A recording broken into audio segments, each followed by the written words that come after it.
What if the version of you that everyone praises for coping is actually the version that's burning you out? What if she handles everything so well is not a compliment?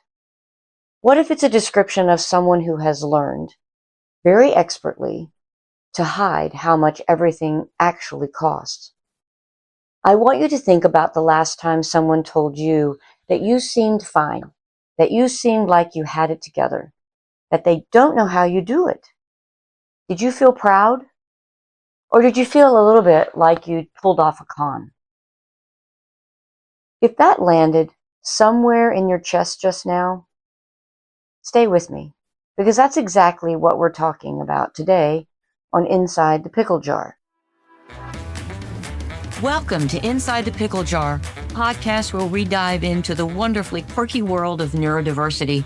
Listen on to Inside the Pickle Jar, where every connection matters, every pickle has its place. I'm Tanya. I'm a PCC credentialed coach, and I'm neurodivergent. Today, we're talking about what masking costs, the hidden price tag that nobody sees, including sometimes the person paying it. Before we go further, if you're watching this and thinking, I need to send this to someone who doesn't understand why I'm so tired all the time, I made something for exactly that moment. It's a free guide called 4 Things I Need the People in My Life to Know About My Brain. It does the explaining for you, so you don't have to find the words yourself. So go grab it from the description, and let's keep going. There's a word that neurodivergent adults use more than almost any other word. Fine. I'm fine. Everything's fine. It's fine. I can handle it. No, really, I'm fine. And from the outside, fine looks exactly like what it says. You showed up. You smiled. You got through it. Nobody had to worry about you. You were fine. Well, when you say fine, what are you actually describing? The word fine is a performance word. It's the word we use when the honest answer, which might be overwhelmed or exhausted or just really tired of being in a world that wasn't built for how our brains work, that feels like too much to say out loud. So we say fine. Because fine is manageable. Fine doesn't require anything from anyone. Fine keeps the peace and keeps the mask on. But here's what fine actually looks like on the inside. Fine is replaying a conversation from 3 days ago at 2 a.m., wondering if you said something wrong. Fine is smiling through sensory input that feels like physical discomfort while your nervous system quietly screams. Fine is standing in your kitchen after a completely ordinary day, staring at nothing, and not being able to explain to the person you love why you have nothing left.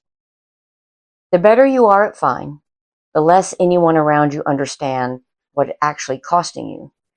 Because you look fine, so everyone assumes you are. Nobody thinks to ask, nobody adjusts their expectations, nobody gives you the grace that would come with a visible struggle. You just keep paying the bill, quietly, alone.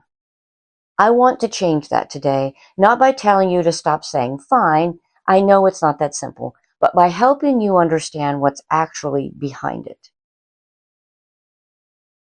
The cost of masking doesn't always look like a breakdown.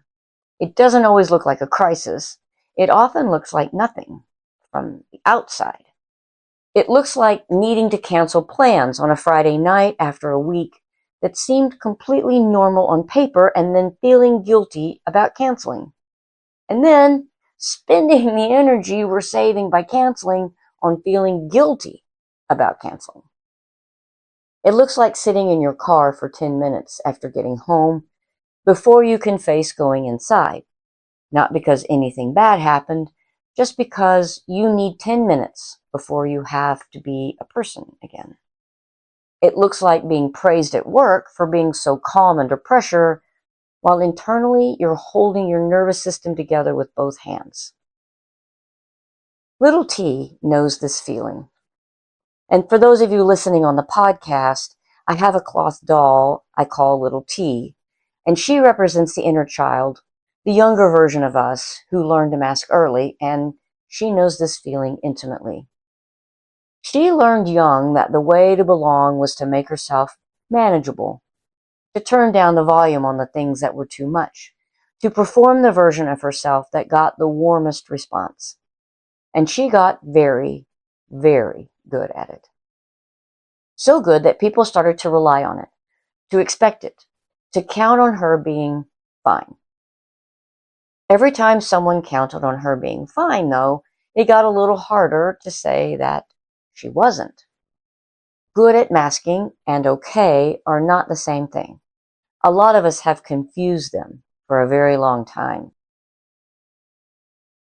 The masking tax is something I talk about a lot in this space, and if this is your first time hearing the term, here's what it means. Every time you mask, every time you perform neurotypically instead of simply existing as yourself, you pay a cost. It's the energy of the eye contact you forced, the processing power of monitoring every reaction in real time, the effort of holding your nervous system steady while everything around you is too much. Small charges, but they add up. Your brain, when you're masking, is running two programs simultaneously. Program one is what's actually happening, what you're sensing, feeling, processing, needing. Program two is the performance, the facial expression that's expected, the response that's appropriate, the energy level that reads as engaged, the body language that says, I'm comfortable with this, even when your body is very clearly not. Running two programs simultaneously takes enormous processing power. It's why you can come home from a day that looked completely ordinary on paper and feel like you've run a marathon. So make sure you subscribe so you don't miss the dedicated video on the masking tax. I'll link it in the description too, but for now, what I want to go deeper on is what that tax means for your daily life, because I think it's one of the most misunderstood parts of the neurodivergent experience. The tax doesn't reset overnight. One good night's sleep doesn't clear a week of masking. A weekend doesn't clear a month. And for many neurodivergent adults who've been masking for decades without language for it, the debt runs deep. Think of it like a credit card that nobody told you about. Every day of masking puts something on the card. Small charges mostly, but if you've never paid the balance, if you've just been carrying it forward, month after month, year after year, at some point the minimum payment isn't covering even the interest anymore. That bone level exhaustion, that doesn't make sense given what you actually did today. That's an unpaid bill that's been accumulating for years. There's a cost to masking that's even harder to name than the exhaustion. It's the disconnection. When you mask for long enough, when you perform a version of yourself consistently enough, in enough context for enough years, something quietly happens. You start to lose track of where the mask ends and you begin. You know the questions. Who am I when I'm not performing? What do I actually like versus what have I learned to say I like because it gets the right response?